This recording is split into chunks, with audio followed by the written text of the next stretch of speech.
ನಮಸ್ಕಾರ ಎಲ್ಲರಿಗೂ. ನಾವಿವತ್ತೊಂದು ವಿಶೇಷವಾದ ಕಥೆಯ ಬಗ್ಗೆ ಅನಾಲಿಸಿಸ್ ಮಾಡೋರಿದ್ದೀವಿ. ಈ ಕತೆ ಸಂವಿಧಾನಕ್ಕೆ ಸಂಬಂಧಪಟ್ಟಿರೋದು.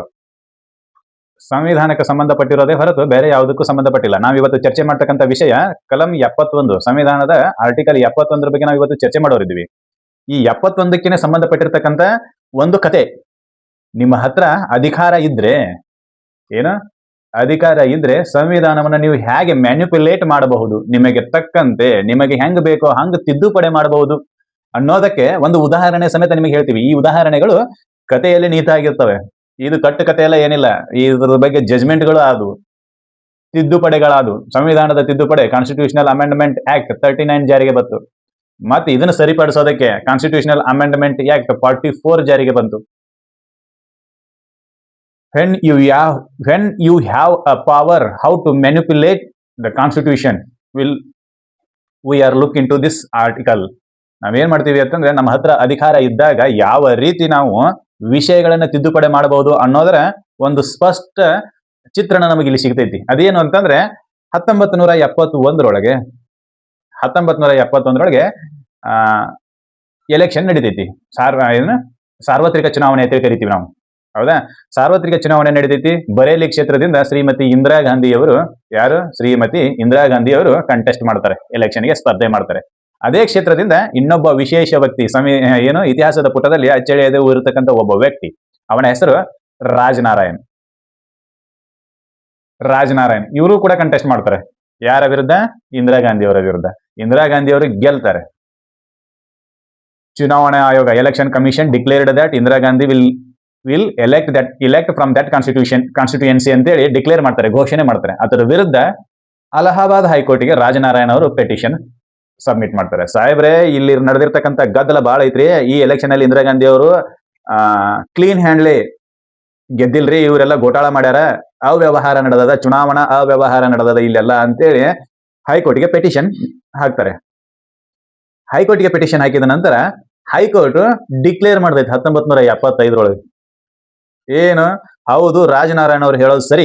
ಇಂದಿರಾ ಗಾಂಧಿ ಅವರು ಚುನಾವಣಾ ಅವ್ಯವಹಾರ ಮಾಡಿ ಎಲೆಕ್ಷನ್ ಗೆದ್ದಾರ. ಹೀಗಾಗಿ ಅವರ ಕಾನ್ಸ್ಟಿಟ್ಯೂಯೆನ್ಸಿಯನ್ನ ರದ್ದು ಮಾಡ್ತಿದೀವಿ, ಅವರ ಎಲೆಕ್ಟ್ ಆಗಿರ್ತಕ್ಕಂಥ ಕ್ಷೇತ್ರವನ್ನ ರದ್ದು ಮಾಡ್ತೀವಿ, ರಾಜನಾರಾಯಣ್ ಅವರು ಗೆದ್ದಾರು ಅಂತೇಳಿ ಘೋಷಣೆ ಮಾಡ್ತೀವಿ ಅಂತೇಳಿ ಘೋಷಣೆ ಮಾಡ್ತಾರೆ. ಯಾರು? ಅಲಹಾಬಾದ್ ಹೈಕೋರ್ಟ್ನವರು. ಅವಾಗ ತಳಮಳ ಶುರು ಆಕೈತಿ. ಯಾರಿಗೆ? ಒಂದಾನೊಂದು ಕಾಲದೊಳಗ ಕಬ್ಬಿಣದ ಮಹಿಳೆ, ಐರಾನ್ ಲೇಡಿ ಅಂತೇಳಿ ಹೆಸರು ಪಡೆದಿರ್ತಕ್ಕಂಥ ಇಂದಿರಾ ಗಾಂಧಿ ಅವರಿಗೆ 1971ರಲ್ಲಿ ಪೂರ್ವ ಪಾಕಿಸ್ತಾನ ಮತ್ತು ಪಶ್ಚಿಮ ಪಾಕಿಸ್ತಾನವನ್ನು ಇಬ್ಬಾಗ ಮಾಡಿರ್ತಕ್ಕಂಥ ಮಹಿಳೆ ಅಟಲ್ ಬಿಹಾರಿ ವಾಜಪೇಯಿ ಅವರು ಒಂದು ಕಾಲದೊಳಗ ದುರ್ಗೆಯ ಅವತಾರ ಅಂತೇಳಿ ಕರೆದಿರ್ತಾರೆ. ಕರೆದಿಲ್ಲ ಅಂತೇಳಿ ಅವ್ರು ಇನ್ನೊಂದು ವಿಡಿಯೋದಲ್ಲಿ ಸ್ಪಷ್ಟನೆನೂ ಮಾಡಿದಾರೆ. ಬಟ್ ಎಲ್ಲ ಕಡೆ ಚಿತ್ರಣಗಳು ಹಂಗೇನೆ ಬರ್ತವೆ. ಅಟಲ್ ಬಿಹಾರಿ ವಾಜಪೇಯಿ ಅವರೇನೆ ಅವರನ್ನ ದುರ್ಗಾ ಅಂತೇಳಿ ಕರೆದವ್ರು ಅಂತೇಳಿ. ಅದೇನಾರ ಇರ್ಲಿ, ಆ ಡಿಸ್ಪ್ಯೂಟ್ಗೆ ನಾವು ಚರ್ಚೆ ಮಾಡುವಂತದ್ದಲ್ಲ. ಈಗ ನಾವೇನು ಹೇಳಕತ್ತೀವಿ ಅಂತಂದ್ರೆ, ಒಬ್ಬ ಪ್ರತಿಷ್ಠಿತ ಭಾರತದ ಪ್ರಧಾನಿಯಾಗಿರ್ತಕ್ಕಂಥ ಇಂದಿರಾ ಗಾಂಧಿ ಅವರು ಒಬ್ಬ ರಾಜನಾರಾಯಣ್ ಅಂತಕ್ಕಂಥ ವ್ಯಕ್ತಿಯ ವಿರುದ್ಧ ಚುನಾವಣಾ ಅವ್ಯವಹಾರಗಳನ್ನು ನಡೆಸಿ ಗೆದ್ದು ಬಂದರು. ಹೀಗಾಗಿ ಅವರ ಕ್ಷೇತ್ರವನ್ನ ನಾವು, ಅವರ ಎಲೆಕ್ಷನ್ ಅನ್ನ ಮತ್ತು ಅವರ ಸೆಲೆಕ್ಷನ್ ಅನ್ನ ಎರಡನ್ನೂ ನಾವು ರದ್ದು ಮಾಡ್ತೀವಿ ಅಂತೇಳಿ ಅಲಹಾಬಾದ್ ಹೈಕೋರ್ಟ್ನವರು ತೀರ್ಪು ಕೊಡ್ತಾರೆ. ತೀರ್ಪು ಕೊಟ್ಟ ನಂತರ ಸ್ಟಾರ್ಟ್ ಆಕೈತಿ ಈ ಯಾವುದು ತುರ್ತು ಪರಿಸ್ಥಿತಿ ಹೇರುವ ಎಲ್ಲ ಹುನ್ನಾರಗಳು ಸ್ಟಾರ್ಟ್ ಆಗ್ತವೆ. ಆವಾಗ ಸಂವಿಧಾನಕ್ಕೆ ಒಂದು ತಿದ್ದುಪಡಿ ತಗೊಂಡ್ಬರ್ತಾರೆ. ಆ ತಿದ್ದುಪಡಿ ಹೆಸರು ಭಾರತದ ಸಂವಿಧಾನದ ತಿದ್ದುಪಡಿ 39 ಅಂತೇಳಿ. ಆ ಕಾಯ್ದೆಯನ್ನ ಜಾರಿಗೆ ತಗೊಂಡ್ಬಂದು ಒಂದು ಸೆಂಟೆನ್ಸ್ ಅನ್ನ ಸೇರಿಸ್ತಾರೆ. ಯಾವುದಕ್ಕ? ಆರ್ಟಿಕಲ್ 71ಕ್ಕೆ. ಆರ್ಟಿಕಲ್ 71ರಲ್ಲಿ ಏನು ಬರ್ದಾರೆ ಅನ್ನೋದನ್ನ ನೋಡೋಣ ಮೊದಲು. ಆರ್ಟಿಕಲ್ 71 ಏನ್ ಹೇಳ್ತೈತಿ ಅಂತಂದ್ರೆ, ಭಾರತದ ರಾಷ್ಟ್ರಪತಿ ಮತ್ತು ಉಪರಾಷ್ಟ್ರಪತಿಗೆ ಸಂಬಂಧಿಸಿದಂತೆ ಚುನಾವಣಾ ವಿವಾದಗಳಿದ್ರೆ there is an election disputes among the president and vice president, then the trial will be conducted by the supreme court ಅಂತ ಬರೀತಾರೆ ಅವರು. ಚುನಾವಣಾ ವಿವಾದಗಳಿಗೆ ಸಂಬಂಧಿಸಿದಂತೆ disputes of the election of the president and vice president that should be trialed by supreme court only and their decision is final.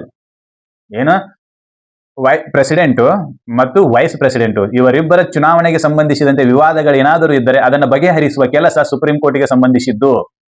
The only jurisdiction is supreme court, not other then other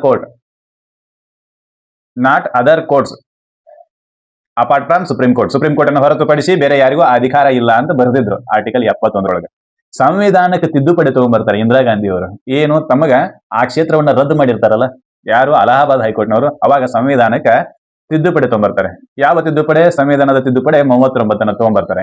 ಏನ್ ಬರೀತಾರ ಅದ್ರಾಗೆ ತಿದ್ದುಪಡಿ ಒಳಗೆ? ಏನ್ ಬರೀತಾರ ಅಂತಂದ್ರೆ, president, vice president, PM ಮತ್ತೆ ಸಭಾಪತಿ. ಯಾವ ಸಭಾಪತಿ? ಲೋಕಸಭೆಯ ಸಭಾಪತಿ. ಇವರ ಎಲೆಕ್ಷನ್ಗೆ ಸಂಬಂಧಿಸಿದಂತೆ ಯಾವುದೇ ವಿವಾದಗಳಿದ್ದರೆ ಅದನ್ನ ಪರಿಹರಿಸುವ ಜ್ಯೂರಿಡಿಕ್ಷನ್ ಯಾವುದೇ ನ್ಯಾಯಾಲಯಕ್ಕಿಲ್ಲ. ಇಲ್ಲಿ ಸುಪ್ರೀಂ ಕೋರ್ಟ್ ಜ್ಯೂರಿಡಿಕ್ಷನ್ ಅನ್ನ ಕಸ್ಕೊಂತಾರೆ. ಯಾರು? ಶ್ರೀಮತಿ ಇಂದಿರಾ ಗಾಂಧಿ ಅವರು, ಭಾರತದ ಒಬ್ಬ ಪ್ರತಿಷ್ಠಿತ ಪ್ರಧಾನಮಂತ್ರಿ ಅವರು. ಈಗೇನು ನಾವು ಸಂವಿಧಾನ ಬಚಾವೋ ಅಂತೇಳಿ ಇವೇರೇನು ಕೂಗಾಡಕತ್ತಾರಲ್ಲ, ಇವರ ಪಾರ್ಟಿಯ ಶೀರ್ಷ ನೇತೃತ್ವವನ್ನು ಹೊಂದಿರತಕ್ಕಂತ ಶ್ರೀಮತಿ ಇಂದಿರಾ ಗಾಂಧಿ ಅವರು. ಈಗೇನು ಕಾಂಗ್ರೆಸ್ನವರು ಸಂವಿಧಾನ ಹಾಳಾಗತೈತಿ ಏನಂತಾರಲ್ಲ, ಇವ್ರ ಕಾಲದಾಗನೇ ಏನು ತಿದ್ದುಪಡಿ ಮಾಡ್ತಾರೆ? ಸುಪ್ರೀಂ ಕೋರ್ಟಿಗಿರೋ ಪವರ್ ಅನ್ನ ಕಸ್ಕೊಂತಾರೆ. ಯಾರು? ಶ್ರೀಮತಿ ಇಂದಿರಾ ಗಾಂಧಿ ಅವರು. ಯಾವಾಗ? ಅವರ ಇಲೆಕ್ಷನ್ ರದ್ದಾಗಿರ್ತೈತಿ, ಅವಾಗ ಅವರ ಆಯ್ಕೆ ರದ್ದಾಗಿರ್ತೈತಿ. ಅವಾಗ ಯಾರು ರದ್ದು ಮಾಡಿರ್ತಾರೆ? ಅಲಹಾಬಾದ್ ಹೈಕೋರ್ಟ್ನವರು ರದ್ದು ಮಾಡಿರ್ತಾರೆ. ಉತ್ತರ ಪ್ರದೇಶದ ಅಲಹಾಬಾದ್ ಹೈಕೋರ್ಟ್ನವರು ರದ್ದು ಮಾಡಿರ್ತಾರೆ. ಅದನ್ನ ಕೇಸನ್ನ ಏನ್ ಹೇಳ್ತಾರೆ ಅಂತಂದ್ರೆ, state of Uttar Pradesh versus Rajnarayan ಅಂತೇಳಿ ಕೇಸ್, ಅದ್ರ ಟೈಟಲ್ ಇದೆ. ಹೌದಾ? ಏನ್ ರದ್ದು ಮಾಡಿರ್ತಾರೆ? ಪ್ರಧಾನಮಂತ್ರಿ ಅವರ ಆಯ್ಕೆಯನ್ನ ಅಸಿಂಧು ಅಂತೇಳಿ ಘೋಷಣೆ ಮಾಡಿರ್ತಾರೆ. Yes, there is an misuse of the election commission. ಏನು ಅಲ್ಲಿ ಎಲೆಕ್ಷನ್ ಕಮಿಷನ್ ದುರುಪಯೋಗ ಪಡಿಸಿಕೊಂಡು ಇವ್ರು ಗೆದ್ದಾರು ಅಂತೇಳಿ ಸಾಬೀತಾಗಿರ್ತೈತಿ. ಮಷಿನರಿ ಆಫ್ ದಿ ಸ್ಟೇಟ್ ಅನ್ನ ಬಳಸಿಕೊಂಡು, ರಾಜ್ಯದ ವ್ಯವಸ್ಥೆಯನ್ನ ಬಳಸಿಕೊಂಡು ಶ್ರೀಮತಿ ಇಂದಿರಾ ಗಾಂಧಿ ಅವರು ಎಲೆಕ್ಷನ್ ಅನ್ನ ಗೆದ್ದಾರು ಅಂತೇಳಿ ಆವಾಗ ತುರ್ತು ಪರಿಸ್ಥಿತಿ ಹೇರಿ ಸಂವಿಧಾನದ ತಿದ್ದುಪಡಿ ಕಲ 39 ಜಾರಿಗೆ ತಗೊಂಡ್ಬರ್ತಾರೆ. 39 ಜಾರಿಗೆ ತಗೊಂಡ್ಬಂದು ಸುಪ್ರೀಂ ಕೋರ್ಟ್ಗಿರೋ ಅಧಿಕಾರ ಮತ್ತು ಹೈಕೋರ್ಟ್ಗಳಿಗಿರುವ ಅಧಿಕಾರವನ್ನ ಕಸ್ಕೊಂತಾರೆ. ಆರ್ಟಿಕಲ್ 71 ಏನ್ ಹೇಳಿತ್ತು ಅಂತಂದ್ರೆ, ಕೇವಲ ರಾಷ್ಟ್ರಪತಿ ಮತ್ತು ಉಪರಾಷ್ಟ್ರಪತಿಯ ಚುನಾವಣೆಯ ವಿವಾದಗಳೇನಿದ್ರೆ ಅದನ್ನು ಬಗೆಹರಿಸುವ ಕೆಲಸ ಈ 71ರದಿತ್ತು. ಸಂವಿಧಾನದ ಕಲಂ 71ರದಿತ್ತು. ಉಳ್ಕಾದಕ್ಕೆ ಏನು ಸಂಬಂಧ ಇರಲಿಲ್ಲ. ಉಳ್ಕಾದಕ್ಕೆ MLA ಎಲೆಕ್ಷನ್ ಇರಲಿ, MP ಎಲೆಕ್ಷನ್ ಇರಲಿ, ನೀವು ನಿಮ್ಮ ಎಲೆಕ್ಷನ್ಗೆ ಸಂಬಂಧಿಸಿದಂತ ವಿವಾದಗಳನ್ನ ಹೈಕೋರ್ಟ್ ನಲ್ಲಿ ಬಗೆಹರಿಸಬಹುದಾಗಿತ್ತು. ಅದೇ ಆಧಾರದ ಮೇಲೆ ರಾಜನಾರಾಯಣ್ ಅವರು ಅಲಹಾಬಾದ್ ಹೈಕೋರ್ಟ್ಗೆ ಪೆಟಿಷನ್ ಅನ್ನ ಫೈಲ್ ಮಾಡಿ ಅಲ್ಲಿ ಅವರು ವಿನ್ ಆಗ್ತಾರೆ. Succeed in the court. ಆವಾಗ ಈ 39ನೇ ತಿದ್ದುಪಡಿಯನ್ನ ತಗೊಂಡ್ಬಂದು ಕೋರ್ಟ್ ನ ಜ್ಯೂರಿಡಿಕ್ಷನ್ ಅನ್ನ ಕಸ್ಕೊಂತಾರೆ. ರಾಷ್ಟ್ರಪತಿ, ಉಪರಾಷ್ಟ್ರಪತಿ, ಪ್ರಧಾನಮಂತ್ರಿ ಮತ್ತು ಸಭಾಪತಿಗೆ ಸಂಬಂಧಿಸಿದ ಎಲೆಕ್ಷನ್ ನ ವಿವಾದಗಳು ಏನಾದ್ರೂ ಇದ್ರೆ ಅದನ್ನ ಇವರೇ ಏನ್ ಮಾಡ್ತಾರೆ ಅಂದ್ರೆ ಕಮಿಷನ್ ಅನ್ನು ರೆಡಿ ಮಾಡ್ತಾರೆ. ಸಂಸತ್ತಿನ ಕಮಿಷನ್ ಆಧಾರದ ಮೂಲಕ,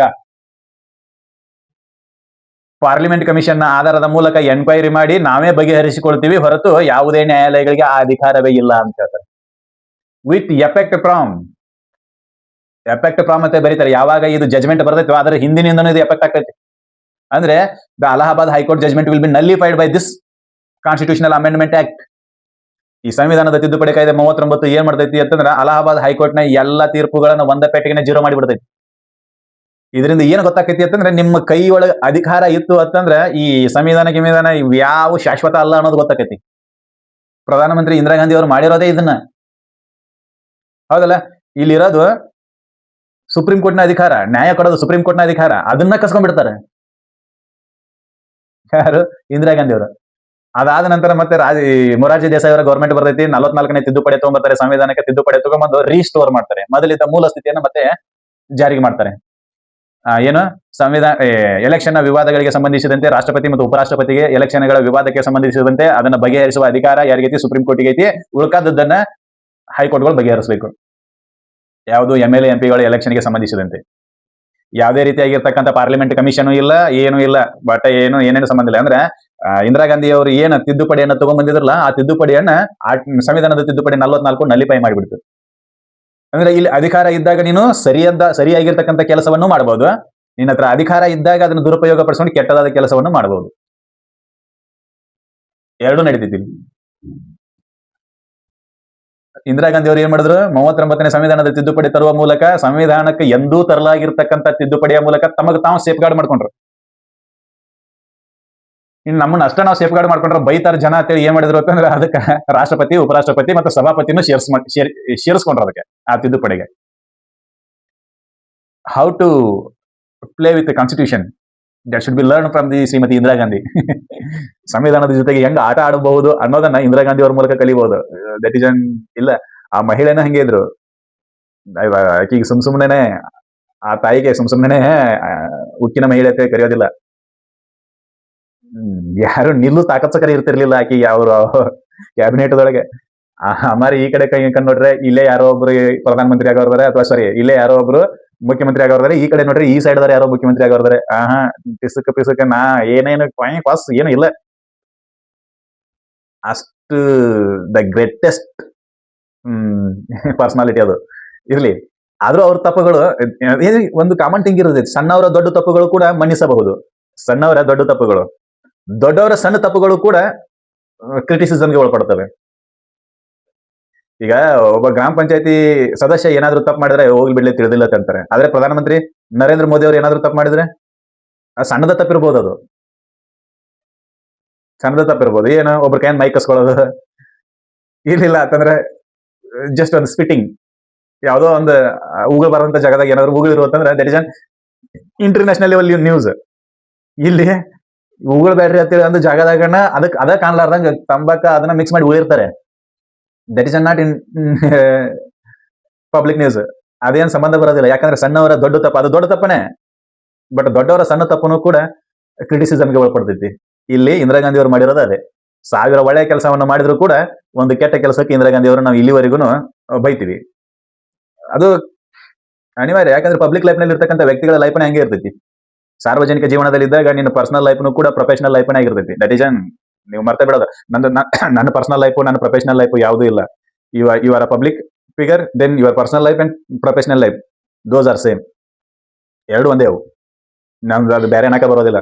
but how to differentiate that ಅಂತ ಕೇಳಿದ್ರೆ ಅದನ್ನ ಡಿಫ್ರೆನ್ಶಿಯೇಟ್ ಮಾಡೋಕ್ಕೂ ಬರೋದಿಲ್ಲ. ಹೌದಾ? ಇದೊಂದು ಸ್ಟೋರಿ ಯಾಕೆ ಹೇಳಿದ್ವಿ ಅಂತಂದ್ರೆ ನಾವು ಚರ್ಚೆ ಮಾಡ್ತಕ್ಕಂಥ ಆರ್ಟಿಕಲ್ 71 ವಿಷಯ ಇದಕ್ಕೆ ಸಂಬಂಧಿಸಿದ್ದೇನೆ. ಏನು? ರಾಷ್ಟ್ರಪತಿ ಮತ್ತು ಉಪರಾಷ್ಟ್ರಪತಿ ಚುನಾವಣೆಗಳಿಗೆ ಸಂಬಂಧಿಸಿದಂತೆ ವಿವಾದಗಳನ್ನ ಯಾರು ಬಗೆಹರಿಸಬೇಕು ಅನ್ನೋದನ್ನ. ಇದ್ರಾಗ 4 ಉಪಬಂಧಗಳು ಬರ್ತವೆ. ಆ ಉಪಬಂಧಗಳ ಬಗ್ಗೆ ಇವತ್ತು ಚರ್ಚೆ ಮಾಡೋಣ. ಈ ಸ್ಟೋರಿಯ ಮೂಲಕ ನಾವು ಏನ್ ಮಾಡಿದ್ವಿ? ಅಸ್ಥಿವಾರ ಹಾಕಿದ್ವಿ to initiate the discuss of the article 71. ಏನು? ಆರ್ಟಿಕಲ್ 71 ಡಿಸ್ಕಸ್ ಮಾಡಕ್ಕೆ, ಚರ್ಚೆ ಮಾಡಕ್ಕೆ ಅಸ್ಥಿವಾರ ಹಾಕಿದ್ವಿ ಅಷ್ಟೇ. ಇದೊಂದು ತೀರ್ಪನ್ನ ಇದನ್ನ ಇಟ್ಕೊಂಡು ಈಗ ಆರ್ಟಿಕಲ್ 71 ಡಿಸ್ಕಷನ್ ಮಾಡೋಣ. ಏನ್ ಹೇಳ್ತೈತಿ ಆರ್ಟಿಕಲ್ 71, ಯಾಕೆ ಹಂಗೆ ಹೇಳ್ತೈತಿ ಅನ್ನೋದನ್ನ ನೋಡೋಣ. ಇದು ಆರ್ಟಿಕಲ್ 71 ಸಬ್ ಕ್ಲಾಸ್ 1.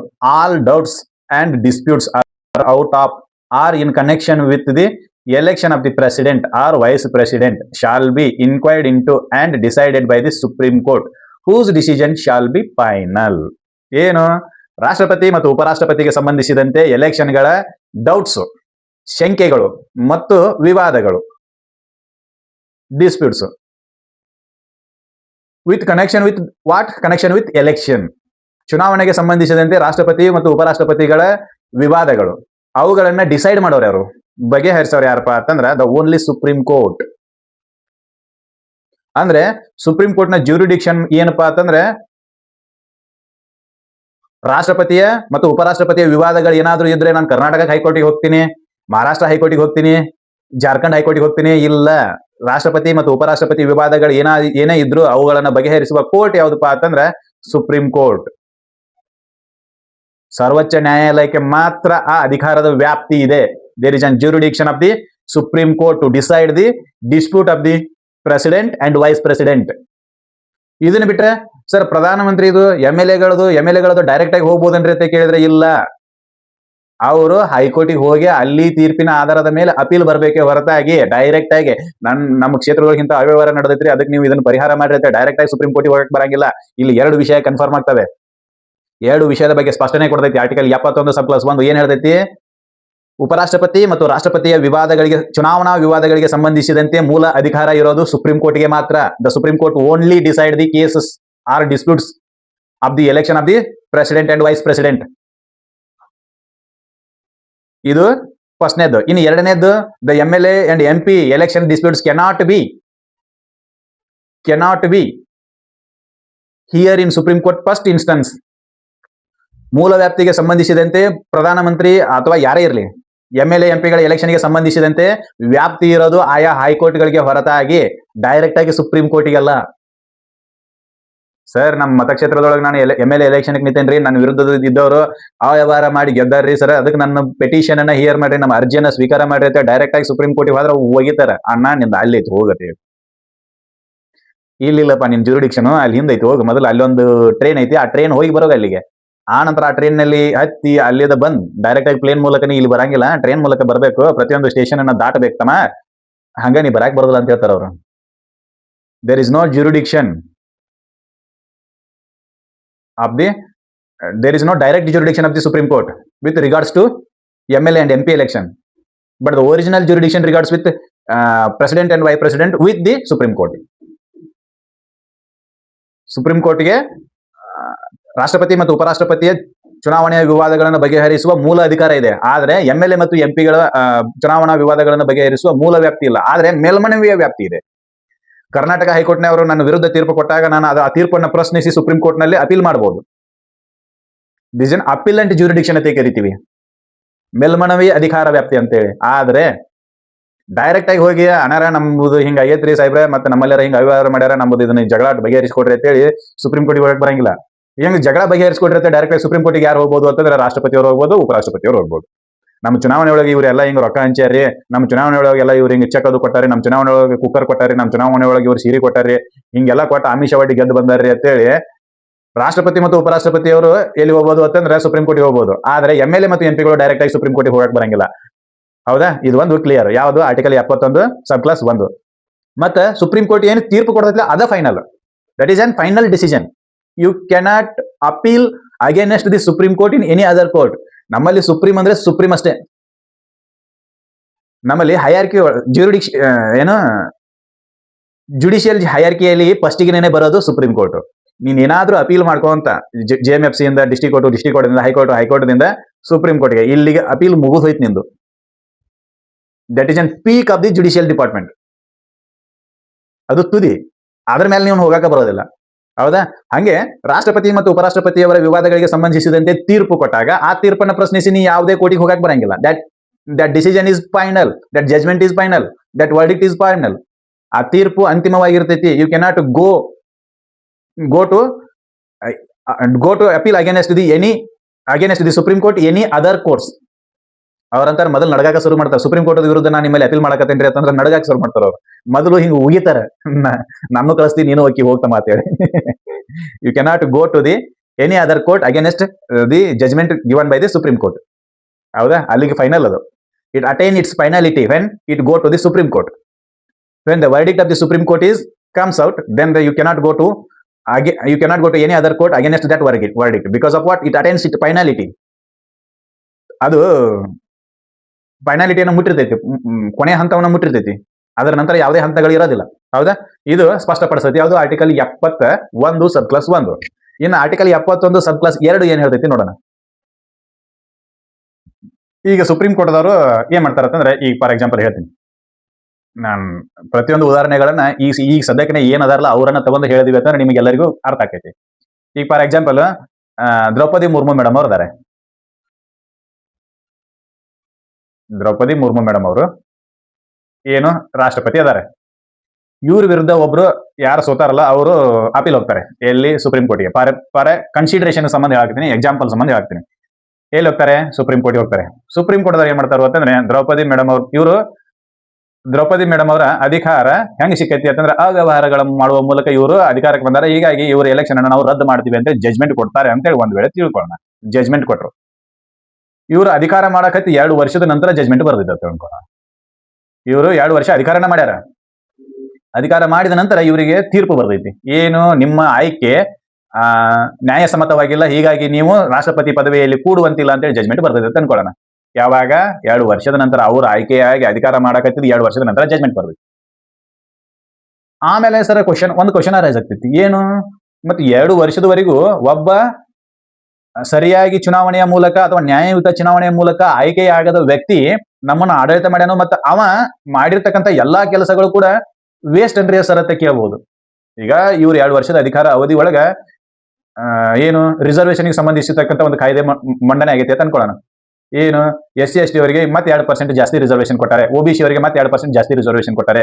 ಆಮೇಲೆ EWS ಸೆಕ್ಷನ್ ಅವರಿಗೆ ಅವರಿಗೂ ಮತ್ತೆ 2% ರಿಸರ್ವೇಷನ್ ಜಾಸ್ತಿ ಕೊಟ್ಟಾರ ಅಂತ ಒಂದು ಕಾಯ್ದೆಯನ್ನ ಮಾಡ್ಯಾರ ಅಂತ ಅನ್ಕೊಳ್ಳೋಣ. ಹಂಗಾದ್ರೆ ಸರ್ ಇದು 2 ವರ್ಷದ ನಂತರ 2 ವರ್ಷದ ಒಳಗಾಗಿ ಇವರು ಸಹಿ ಮಾಡಿರ್ತಾರೆ. ಯಾವುದಕ್ಕೆ? ಆ ಕಾಯ್ದೆಗೆ.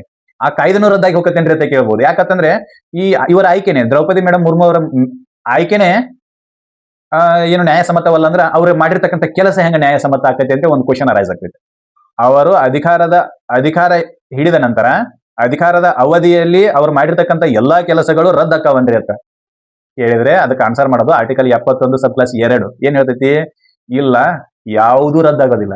ಇವ್ರು ಸಹಿ ಮಾಡಿರೋದು ಆಕ್ಟ್ಗಳು ಏನೇನ್ ಇರ್ತಾವಲ್ಲ ಅವೆಲ್ಲ ಜಾರಿಗೆ ಬಂದಿದಂದ್ರೆ ಎಲ್ಲಾನು ಹಂಗೆ ಇರ್ತವೆ.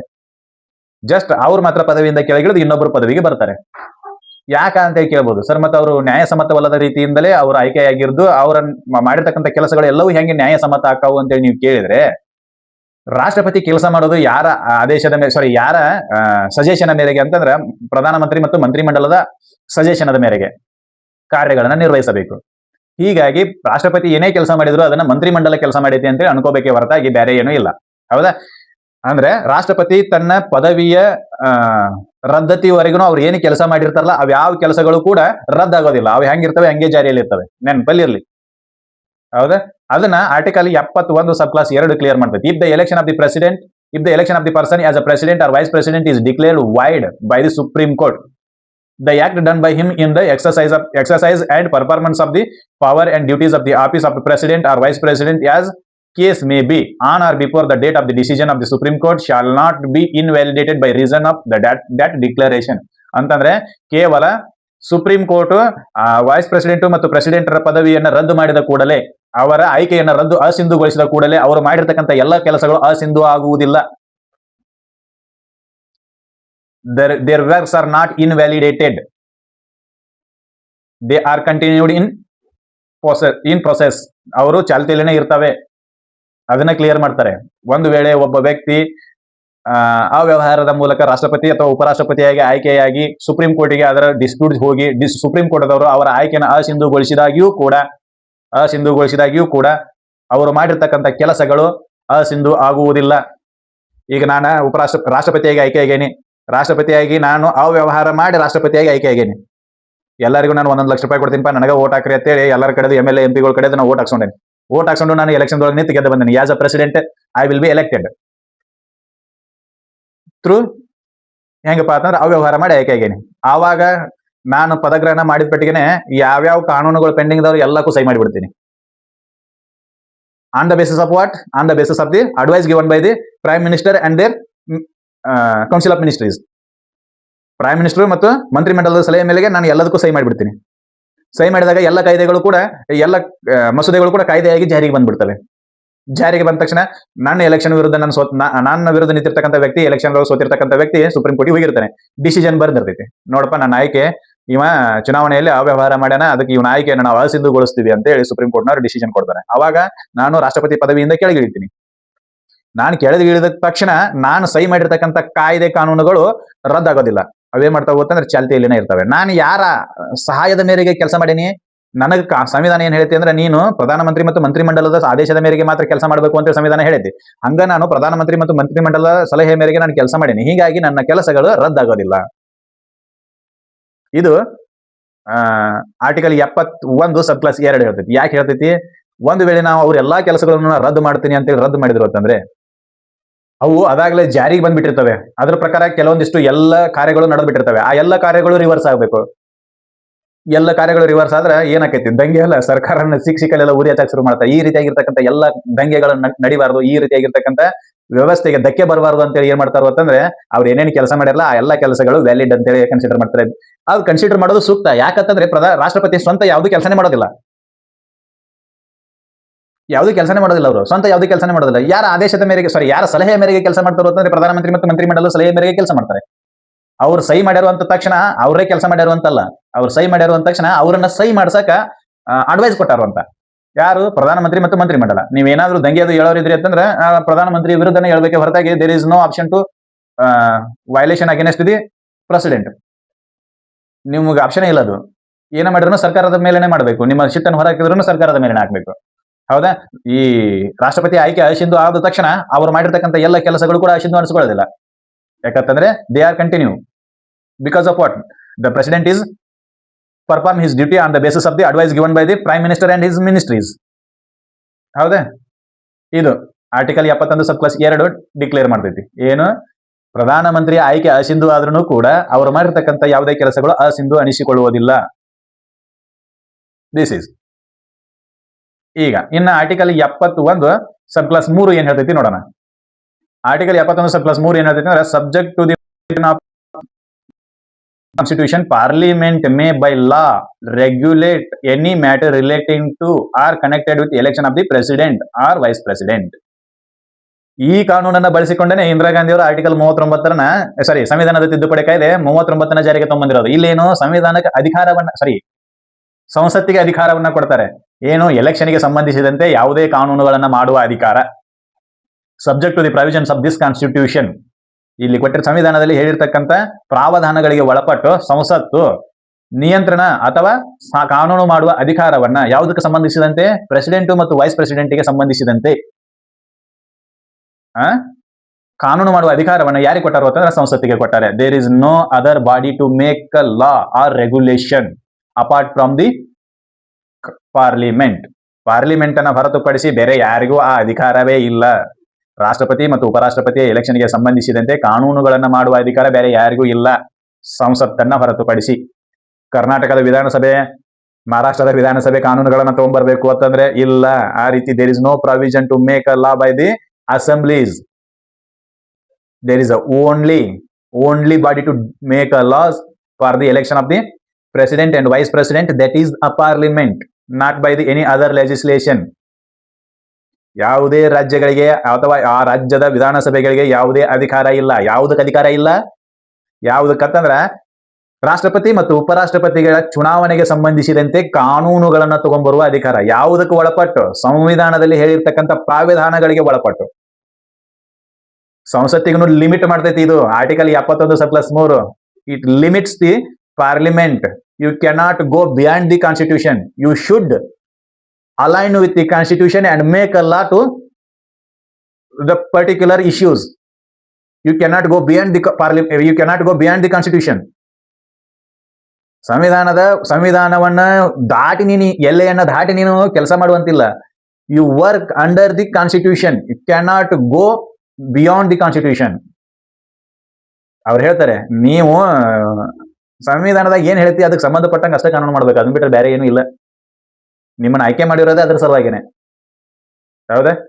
ಇದು ಮ್ಯಾಟ್ರು. ಆರ್ಟಿಕಲ್ 71(3). ಸಂವಿಧಾನದ ಪ್ರಾವಧಾನಗಳಿಗೆ ಒಳಪಟ್ಟು ಎಲೆಕ್ಷನ್ ಮ್ಯಾಟರ್ಗೆ ಸಂಬಂಧಿಸಿದಂತೆ ಕಾನೂನುಗಳನ್ನ ಮಾಡುವ ಅಧಿಕಾರ ಯಾರಿಗೈತಿ ಅಂತಂದ್ರೆ ಸಂಸತ್ತಿಗಿದೆ. ಯಾರ ಎಲೆಕ್ಷನ್ಗೆ ಐತೆ ಕೇಳಿದ್ರೆ ಪ್ರೆಸಿಡೆಂಟ್ ಮತ್ತು ವೈಸ್ ಪ್ರೆಸಿಡೆಂಟ್ಗೆ. ಹೌದಾ? ಆರ್ಟಿಕಲ್ 71ರಲ್ಲಿ ಇದನ್ನಷ್ಟೇ ಬರೀತಾರೆ. ಅದು ಬಿಟ್ಟು ನಾನು ಏನಕ್ಕೇನಾರ ಮಾಡ್ಕೊಂಡು ಕುಣ್ತೀನಿ ಅಂತೇಳಿ ಅನ್ನಕ್ ಬರಂಗಿಲ್ಲ. ಈಗ ಸಂವಿಧಾನದೊಳಗೆ ಹೇಳ್ಯಾರ ಏನಪ್ಪಾ ಅಂತಂದ್ರೆ ಪ್ರೆಸಿಡೆಂಟ್ಗೆ ಓಟ್ ಹಾಕೋರು ಯಾರಪ್ಪ ಅಂತಂದ್ರೆ there is an electoral college. ಅಲ್ಲಿ ಒಂದು ಕಾಲೇಜ್ ಐತಿ, ಅದ್ರಾಗ ಸದಸ್ಯರು ಇರ್ತಾರ. ಆ ಸದಸ್ಯರಷ್ಟೇ ಪ್ರೆಸಿಡೆಂಟ್ ಎಲೆಕ್ಷನ್ಗೆ ಓಟ್ ಹಾಕ್ಬೇಕು. ಅದು ಬಿಟ್ಟು ಇಲ್ಲ ಜಿಲ್ಲಾ ಪಂಚಾಯತಿ ಸದಸ್ಯರನ್ನು ಕರ್ಕೊಂಡ್ಬಂದ ಸೇರಿಸ್ತೀನಿ, you cannot go beyond the constitution. Constitution limits the electoral college. Electoral ಕಾಲೇಜ್ಗೆ ಅಷ್ಟನ್ನ ಮಿತಿ ಹಾಕ್ಬಿಟ್ಟೈತಿ, ಇವರೇ ಓಟ್ ಹಾಕ್ಬೇಕು, ಇವರೇ ಸದಸ್ಯರು ಇರಬೇಕು ಅಂತೇಳಿ. ಅದನ್ನ ದಾಟಿ ನೀನೇನಾದ್ರೂ ಮಾಡಕ್ ಬರೋದಿಲ್ಲ. ಹೌದಾ? There is an important case. ಇದು ಆರ್ಟಿಕಲ್ 71(3). ಇನ್ನು ಆರ್ಟಿಕಲ್ 71(4) ಇದು ಒಂದು ಭಾರಿನೇ ಐತಿ. ಇದೇನ್ ಹೇಳ್ತೈತಿ ನೋಡೋಣ.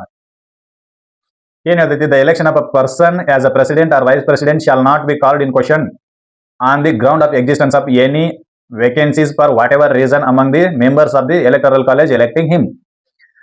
ನಾವು ಈಗಾಗಲೇ ಹೇಳಿದ್ವಿ ಏನಂತೇಳಿ. ಈಗೊಂದು ಕಾಲೇಜ್ ಐತಿ, ಅದು ಯಾವ ಕಾಲೇಜ್ ಅಂತಂದ್ರೆ ಎಲೆಕ್ಟೋರಲ್ ಕಾಲೇಜು, ಚುನಾವಣಾ ಕಾಲೇಜು. ಈ ಕಾಲೇಜ್ನಾಗ ಹುಡುಗರು ಇಲ್ಲ ಅಂತೇಳಿ ಎಲೆಕ್ಷನ್ ಅನ್ನ ಪೋಸ್ಟ್ಪೋನ್ ಮಾಡಂಗಿಲ್ಲ. ಈ ಕಾಲೇಜ್ನಲ್ಲಿ ಅಟೆಂಡೆನ್ಸ್ ಕಡಿಮೆ ಐತಿ ಅಂತೇಳಿ ಎಲೆಕ್ಷನ್ ಅನ್ನ ಪೋಸ್ಟ್ಪೋನ್ ಮಾಡುವಂತಿಲ್ಲ ಅಂತ.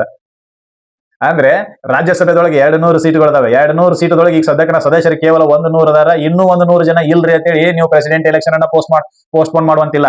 You cannot postpone the president election on the basis of the member of electoral college are less or member of electoral college are not present ಅನ್ನೋ ಒಂದು ಕಾರಣದ ಆಧಾರದ ಮೇಲೆ ನೀವು ರಾಷ್ಟ್ರಪತಿ ಮತ್ತು ಉಪರಾಷ್ಟ್ರಪತಿಯ ಚುನಾವಣೆಯನ್ನ ಮುಂದೂಡುವಂತಿಲ್ಲ. ಏನು ಈಗ ಎಲೆಕ್ಷನ್ ನಡೆದೈತಿ. ಎಲೆಕ್ಷನ್ ನಡೆದ ಫಾರ್ ಎಕ್ಸಾಂಪಲ್ ಈಗ ಹೇಳ್ತೀವಿ ಮುರ್ಮು ಮೇಡಮ್ ಅವ್ರೇ ತಗೊಳ್ಳೋಣ. ಮುರ್ಮು ಮೇಡಮ್ ಅವರು ಎಲೆಕ್ಷನ್ ನಡೀತೈತಿ. ಎಲೆಕ್ಷನ್ದಾಗ ಇವ್ರಿಗೆ ಗೆದ್ದು ಬಂದ್ರು. ಅಪೋಸಿಟ್ ದವರು ಕೋರ್ಟಿಗೆ ವೈಲೇಷನ್ ಆಫ್ ದಿ ಕಾನ್ಸ್ಟಿಟ್ಯೂಷನ್ ಆಮೇಲೆ ಅವ್ಯವಹಾರ ಆಗೈತಿ ಅಂತೇಳಿ ಅವರು ಸುಪ್ರೀಂ ಕೋರ್ಟಿಗೆ ಹೋಗ್ತಾರೆ.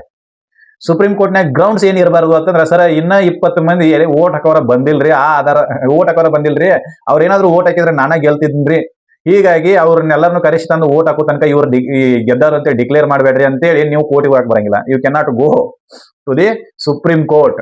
You cannot approach the supreme court on the basis of the absence of the member of the electoral college. ಅವ್ರು ಅಬ್ಸೆಂಟ್ ಅದಾರೋ ಗೈರ್ ಹಾಜರದಾರೋ ಅನ್ನೋ ಆಧಾರದ ಮೇಲೆ. ಆಮೇಲೆ ಬೈ ಎಲೆಕ್ಷನ್ ನಡಿಬೇಕಾಗಿರ್ತೈತಿ, ಕೆಲವೊಂದಿಷ್ಟು ಸೀಟು ವೇಕೆನ್ಸಿ ಆಗಿರ್ತವೆ, ಸೀಟ್ ವೇಕೆಂಟ್ ಅದಾವು ಅನ್ನೋ ಆಧಾರದ ಮೇಲೆ ನೀವು ಕೋರ್ಟ್ನ ಅಪ್ರೋಚ್ ಮಾಡಕ್ ಬರೋದಿಲ್ಲ. ಸರ್ ಅವ್ರದ್ದು ಎಲ್ಲರೂ ಬರ್ಬೇಕ್ರಿ, ಎಲ್ಲರಿಗೂ ಸಮಾನ ಅಧಿಕಾರ ಐತಿ, ಅವರು ಬರ್ಬೇಕು, ಅವ್ರಿಗೆ ಎಲೆಕ್ಷನ್ ನಡೆಸಿದ ಆದ ನಂತರ ಎಲ್ಲಾ ಸೀಟ್ ಕಂಪ್ಲೀಟ್ ಫಿಲ್ ಆದ ನಂತರ ಆಮೇಲೆ ಪ್ರೆಸಿಡೆಂಟ್ ಎಲೆಕ್ಷನ್ ನಡೆಸ್ಬೇಕ್ರಿ ಸರ್ ಅಂದ್ರೆ ಯಮಣ್ಯ, ನಾ ಮೊದಲ ಹೇಳೇನಿ ಏನಪ್ಪಾ ಅಂತಂದ್ರ, ಸಂವಿಧಾನ ಮೊದಲ ಹೇಳೈತಿ ಏನಪ್ಪಾ ಅಂತಂದ್ರ ರಾಷ್ಟ್ರಪತಿಯ ಚುನಾವಣೆ 6 ತಿಂಗಳ ಒಳಗಾಗಿನೇ ನೀವು ಕಂಪ್ಲೀಟ್ ಮಾಡಬೇಕು. ನೀ ಏನ್ ಮಾಡಕೈತಿ, ನಾನ್ ನಿಮ್ಗೆ ಹೇಳಿದ ತಿಳಿಯಂಗಿಲ್ಲ ಒಂದ ಸಲ ಅಂತೇಳಿ ಕೇಳ್ತೈತಿ ಅದು ಸಂವಿಧಾನ. ಒಂದ್ಸಲ ಹೇಳ ನಿನಗೆ ಅರ್ಥ ಆಗೋದಿಲ್ಲ ಕೇಳ್ತೈತಿ ಸಂವಿಧಾನ, ಹೌದಾ? ಅದಕ್ಕ ಅದನ್ನ ಆ ಆಧಾರದ ಮೇಲೆ ಇವ್ರು ಏನಾದ್ರು ಸುಪ್ರೀಂ ಕೋರ್ಟಿಗೆ ಹೋಗಾರು ಅಂತೇಳಿ ತಿಳ್ಕೊಂಡು ಏನ್ ಮಾಡ್ತಾರೋ ಅಂತಂದ್ರೆ ಸಂವಿಧಾನದ ಆರ್ಟಿಕಲ್ 71 ಸಬ್ ಕ್ಲಾಸ್ 4 ಬರ್ದ್ ಬಿಡ್ತಾರೆ, ಸದಸ್ಯರು ಇಲ್ಲ ಅನ್ನೋ ಒಂದು ಕಾರಣಕ್ಕೆ ನೀವು ಕೋರ್ಟಿಗೆ ಹೋಗಕ್ ಬರಂಗಿಲ್ಲ, ಆಯ್ಕೆಯನ್ನ ಪ್ರಶ್ನೆ ಮಾಡಕ್ ಬರೋದಿಲ್ಲ ಅಂತ. ಅದ್ ರೀಸನ್ ಏನಾರ ಇರ್ಲಿ, ಅವ್ರು ಯಾಕೆ ನಾವು ಮೆಂಬರ್ ಅಬ್ಸೆಂಟ್ ಅಂತ ಹೇಳ್ಬಹುದು, ಹೇಳದೇ ಇರಬಹುದು, ಹೌದಾ? ಆ ರೀತಿಯಾಗಿರ್ತಕ್ಕಂಥ ಯಾವುದು ಪ್ರಾವಧಾನಗಳು ಇಲ್ಲೇ ಇಲ್ಲ, ಬಿಡೋದು. ಸರ ಈ ನಮ್ ದೋಸ್ತ ಒಬ್ಬ ಮಗಲ್ಗ ಕೊಡ್ತಿದ್ರಿ ಇಲ್ಲೇ ವರ್ಷ ಪೂರ್ತಿ ಎಲ್ಲ ನನ್ ಮಗಲ್ಗ ಕೊಡ್ತಿದ್ರಿ, ಪ್ರೆಸಿಡೆಂಟ್ ಎಲೆಕ್ಷನ್ ಬಂದಾಗ ಅವ್ರು ಇಲ್ರಿ, ಅದಕ್ಕೆ ಎಲೆಕ್ಷನ್ ಪೋಸ್ಟ್ಪೋನ್ ಮಾಡ್ರಿ. ಇಲ್ಲ ಸರ್ ಅವ್ರು ತೀರ್ಕೊಂಡಾರ, ಎಲೆಕ್ಷನ್ ಮರು ಎಲೆಕ್ಷನ್ ಆಗಿ ಅವ್ರ ಪೋಸ್ಟಿಗೆ ಒಬ್ರು ಬರೋ ತನಕ ಎಲೆಕ್ಷನ್ ಅನ್ನ ಮುಂದೂಡ್ರಿ. You cannot go to the or you cannot question on the basis of the absentees of the electoral college members. ಇದು ಮ್ಯಾಟರ್. ಹೀಗಾಗಿನೇ ರಾಷ್ಟ್ರಪತಿಗಳ ಚುನಾವಣೆ ವಿಳಂಬ ಆಗಬಾರದು ಅಂತೇಳಿ ಈ ಮ್ಯಾಟರ್ ಅನ್ನ ಸೇರ್ಪಡೆ ಮಾಡಿದ್ರಿ. ಎಷ್ಟು ಜನ ಅದಾರೋ ಅಷ್ಟು ಜನ ಕರ್ಕೊಂಡು ಎಲೆಕ್ಷನ್ ಮಾಡ್ರಿ, bus. This is enough for the election of the president ಅಂತ ಬರ್ದ್ರು ಅವ್ರು. ನಿಮ್ಮದು ಯಾವುದೇ ರಾಗಗಳನ್ನ ನಾವು ಕೇಳುವುದಿಲ್ಲ, ತಾ ಕುಣದ್ರ ಕುಣಿರಿ, ಏನಾರ ಮಾಡ್ರಿ, ಬಟ್ ಏನಿರೋದು ಅದನ್ನ ಅಷ್ಟೇ ಮಾಡ್ಬೇಕು. Constitution is put the structure how to elect the president, but you cannot go or disobey that structure. ನೀವು ಆ ಸ್ಟ್ರಕ್ಚರ್ ಅನ್ನ ದಾಟಕ್ಕೆ ಬರೋದಿಲ್ಲ, ಅದನ್ನ ನೀವು ಡಿಸೊಬೆ ಮಾಡಕ್ಕೂ ಬರೋದಿಲ್ಲ. ಏನ್ ಹೇಳ್ತಾರೆ ಅವ್ರು ನಿಮಗೆ, ಅಣ್ಣಾರ ನೀವು ಎಷ್ಟು ಜನ ಇದೀರೋ ಅಷ್ಟು ಜನ ಓಟ್ ಹಾಕ್ರಿ, ಅಷ್ಟ್ರ ಮೇಲೆ ಎಲೆಕ್ಷನ್ ನಡೆಸ್ರಿ, ಅದನ್ನ ಬಿಟ್ರೆ ನೀವು ಏನು ಮಾಡೋ ಅವಶ್ಯಕತೆ ಇಲ್ಲ. ನಿಮಗ್ ಮತ್ತೊಬ್ಬನ ಚಿಂತೆ ಮಾಡೋ ಅವಶ್ಯಕತೆ ಬೇಡ. ಅವ್ನು ಬರ್ತಾನ ತನ್ನ ಅಷ್ಟಕ್ಕೆ ನಾವು ಓಟ್ ಹಾಕ್ತಾನೆ, ಅವ್ನ ಸೀಟ್ ವೇಕೆಂಟ್ ಇತ್ತ, ಯಾವಾಗ ಅವ್ನ ಮಾತು ಮುಂದೆ 5 ವರ್ಷಕ್ಕೆ ಬರ್ತೈತ್ರಿ ಅವಾಗ ಓಟ್ ಹಾಕ್ತಾನೆ ಅವ. ಈಗ ಬಿಟ್ಟು ಬಿಡ್ರಿ ಅವನ್ನ. That is an important thing. ಯಾಕೆ ಹಂಗ್ ಮಾಡ್ತಾರೆ? ಡಿಲೇ ಆಗಬಾರ್ದು. ಸಂವಿಧಾನದ ಪ್ರಮುಖ ಹುದ್ದೆಗಳು, ಪದವಿಗಳು ಖಾಲಿ ಉಳಿಬಾರ್ದು. On the basis of what? Only the absentees of the members of the electoral college. ಕೇವಲ ಅವರು ಗೈರ್ ಹಾಜರದಾರು ಅನ್ನೋ ಒಂದು ಆಧಾರದ ಮೇಲೆ, ಅಬ್ಸೆಂಟ್ ಅದಾರು ಅನ್ನೋ ಒಂದು ಆಧಾರದ ಮೇಲೆ ಏನ್ ಮಾಡಬೇಕು, ಎಲೆಕ್ಷನ್ ಅನ್ನ ಪೋಸ್ಟ್ಪೋನ್ ಮಾಡೋದಾಗ್ಲಿ ಅಥವಾ ಅದರ ಆಧಾರದ ಮೇಲೆ ನೀವು ಕೋರ್ಟಿಗೆ ಹೋಗೋದಾಗ್ಲಿ ಮಾಡಬಾರ್ದು ಅಂತೇಳಿ ಆರ್ಟಿಕಲ್ 71 ಸಬ್ ಕ್ಲಾಸ್ 4 ಹೇಳ್ತೈತಿ. ಇದಿಷ್ಟು ಮಾಹಿತಿ ಆರ್ಟಿಕಲ್ 71 ಬಗ್ಗೆ. ಇನ್ನು ಮುಂದಿನ ವಿಡಿಯೋದಲ್ಲಿ ಆರ್ಟಿಕಲ್ಗಳ ಬಗ್ಗೆ ಚರ್ಚೆ ಮಾಡೋಣ. ಈ ವಿಡಿಯೋದಲ್ಲಿ ನಿಮಗೆ ನೀಡತಕ್ಕಂಥ ಮಾಹಿತಿ ಇಷ್ಟ ಆಗೈತೆ ಅಂತ ಅನ್ಕೊಂತೀನಿ. ಇಷ್ಟ ಆಗಿತ್ತು ಅಂದ್ರೆ ಈ ಮಾಹಿತಿಯನ್ನು ಎಲ್ಲರಿಗೂ ಶೇರ್ ಮಾಡ್ರಿ. ಈ ಸಲ ಏನಾಗೈತಿ ಅಂತಂದ್ರೆ ವಿಡಿಯೋ ಸ್ವಲ್ಪ ಲಾಂಗ್ ಆಗೈತಿ, ಯಾಕಂತಂದ್ರೆ ಒಂದೇ ಇದ್ರೊಳಗೆ ತಿಳ್ಸಕ ಸ್ವಲ್ಪ ಕಡಿಮೆ ವಿಡಿಯೋ ಮಾಡಿ ಇದನ್ನ ಮಾಡೋದು ಕಷ್ಟ. ಅದಕ್ಕೆ ಏನ್ ಮಾಡೋದು ಅಂತಂದ್ರೆ ಇದೊಂದು ಸ್ವಲ್ಪ ಲಾಂಗ್ ಆಗೈತಿ, ಆದ್ರೂ ಇದ್ರ ಜೋಡ ನೀವಿದ್ರಿ ಅಂತಂದ್ರೆ ಕೊನೆವರೆಗೂ ನೋಡಿದ್ರಿ ಅಂತಂದ್ರೆ ಅದ್ರ ಮಾಹಿತಿ ಸಂಪೂರ್ಣವಾಗಿ ನಿಮ್ಗೆ ಸಿಗ್ತೈತಿ, ಹೌದಾ? ಹಂಗ ಈ ಮಾಹಿತಿ ನಿಮಗೆಲ್ಲ ಇಷ್ಟ ಆಗೈತೆ ಅಂತ ಅನ್ಕೋತೀನಿ. ಇಷ್ಟ ಆಗಿತ್ತು ಅಂದ್ರೆ ಈ ಮಾಹಿತಿಯನ್ನು ಎಲ್ಲರಿಗೂ ಶೇರ್ ಮಾಡ್ರಿ, ನಮ್ಮ ಚಾನಲ್ ಸಬ್ಸ್ಕ್ರೈಬ್ ಮಾಡ್ರಿ. ಮುಂದಿನ ವಿಡಿಯೋದಲ್ಲಿ ಮತ್ತೊಂದು ಆರ್ಟಿಕಲ್ ಅನ್ನ ಚರ್ಚೆ ಮಾಡೋಣ. ಅಲ್ಲಿವರೆಗೂ ಧನ್ಯವಾದಗಳು.